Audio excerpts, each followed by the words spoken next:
Welcome back to Unrendered. We're into our final segment with Senator Daniel Cummings of the New Democratic Party. Senator Cummings, the NDP.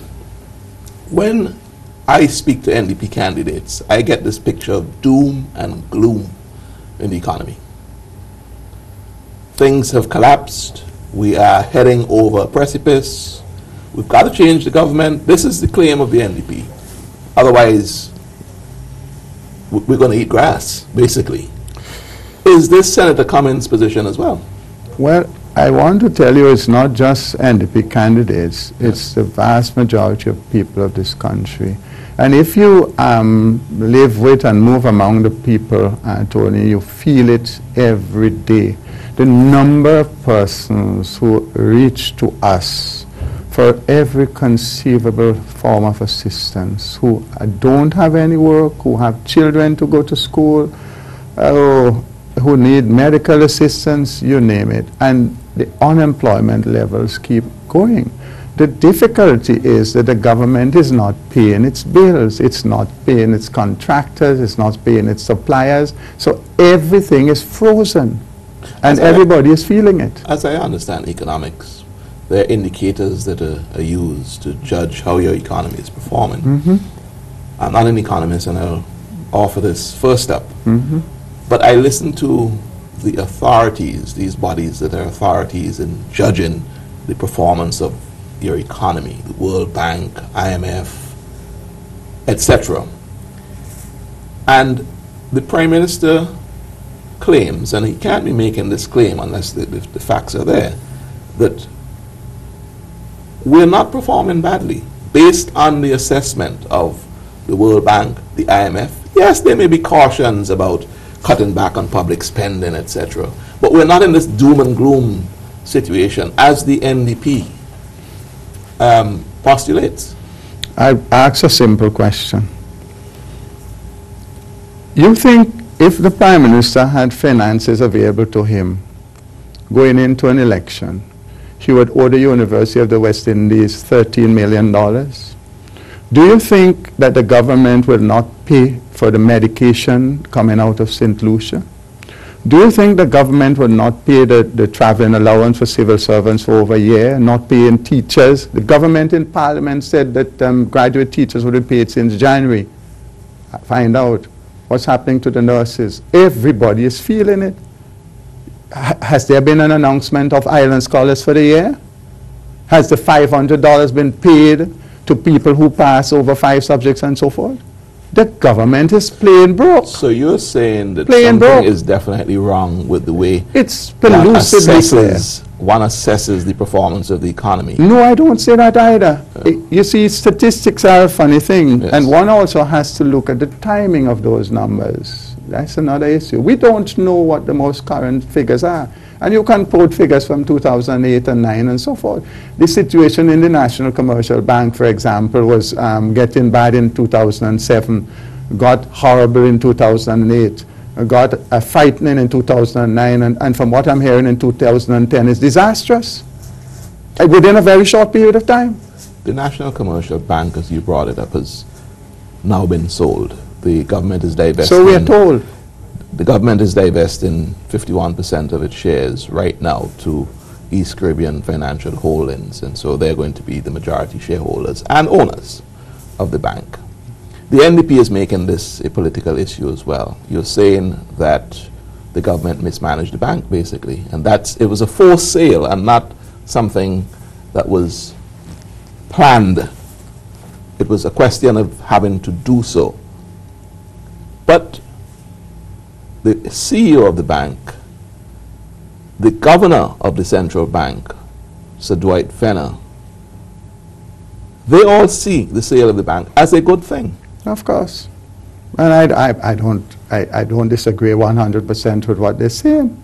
To sell a bank under conditions like this, it's you always have relative things. The problem is, if you don't get the cash injection of $100 million, the question is, Tony, we may not have a bank. We may not, it may be even more than that. We may not have the OECS currency as we know it. because God forbid if the National Commercial Bank were to get into that kind of trouble, it could have a significant impact on the OECS currency. The bank in Antigua is not sorted out yet. You know, St. Vincent has even made his contribution to that. So it is not just National Commercial Bank of St. Vincent on the line here. It's the OECS currency as we know it. So Dwight Venner said in an interview that the amalgamation of the holding company that owns Bank of St. Lucia and now Bank of St. Vincent and the Grenadines is actually a good thing for stabilizing the economy and the currency.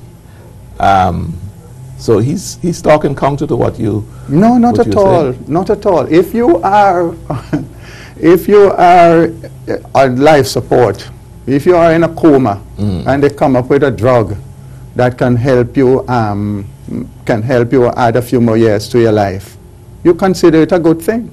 You see, it's a relative expression. The simple reality is the National Commercial Bank has been brought to its knees by the government, borrowing and not paying.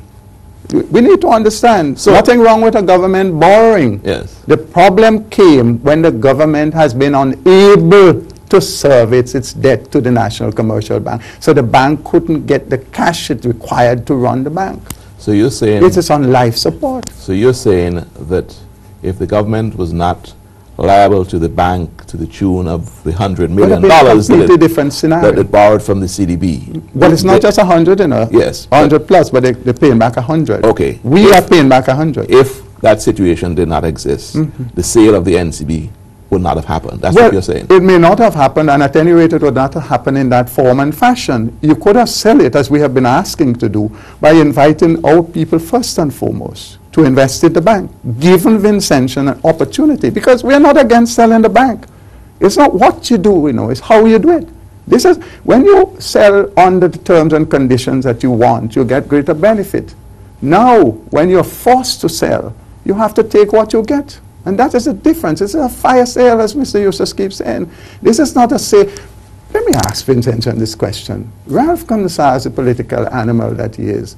Do you think he'll be going into an election having to lay off people in the National Commercial Bank and obviously in statutory bodies and so forth? There is no choice in the matter. He has got to do it or face the imminent collapse of the bank. It is as bad as that. Let me move on from the bank. Let's look in the last few minutes that we have in this program at some other issues. The ULP is holding the development of the international airport at Argyle as a feather in their cap, and a big feather. The NDP is saying otherwise. What is Daniel Cummings' position on the international airport? Well, it's not my position as such. It is the New Democratic Party's position, which I totally am in agreement with. You cannot embark on a project of that scale without taking a number of necessary steps. And this administration has failed in a number of them. A number of critical studies have not been done. Moreover, why would you proceed with a project of that kind and not involve the Parliament of the land? Why you want to keep it secret? Why are you selling off the state land, the limited resources available? If you're serious about building an airport and you're selling the land on which you can possibly build tourism developments, you're losing them. So, okay, so you get the airport built, then what? If you're building an airport, you must plan down the road. You must have your logical steps. You must know that you're going to get involved in industrial development, in tourism development, because you need to use the airport. You cannot tell me that on the basis of the tourism product you have now, you're going to get any international airline coming in. Tourism on an earlier program, and he was able to outline that the Ministry of Tourism does have a strategic plan. They have a plan that factors in the realization of the airport. I asked him, for example, about being a chicken and egg situation. What must come first? I am of the personal opinion that an airport comes first. It's not a chicken and egg situation. I've seen Sims Martin write in the newspaper to that effect. Small island states cannot get ahead without having that sort of infrastructure, The a closed deal. The field of dreams. But don't forget, I would love to see this plan. Because I was reading in a late magazine a few months ago, the same Minister of Tourism said the project down at Bukama is going to be completed soon. And that's the only large-scale tourism project that he has on the horizon for St. Vincent de Grenadines. I would love to see the plan. Senator Cummings, we have to quickly move on. Back to you, back to your chances at representing West Kingstown. When do you think we're going to be actually going out to vote? Before the year is out. So you're saying before the year is out. That and there's going to be a new government. There's going to be an NDP administration. How do you call the election? What is going to be the portion of seats allocated? Or not allocated, but he's going to capture? Oh, a very comfortable majority. Comfortable in terms of what? Numbers. Yes. Very comfortable. How many? Oh, I'm not a soothsayer. But we're going to have a very comfortable majority in the parliament. Very comfortable. In the last few seconds, what do you have to say to your would-be voters in your constituency? Why should they elect Daniel Cummings? What you see, my dear friends, is what you get.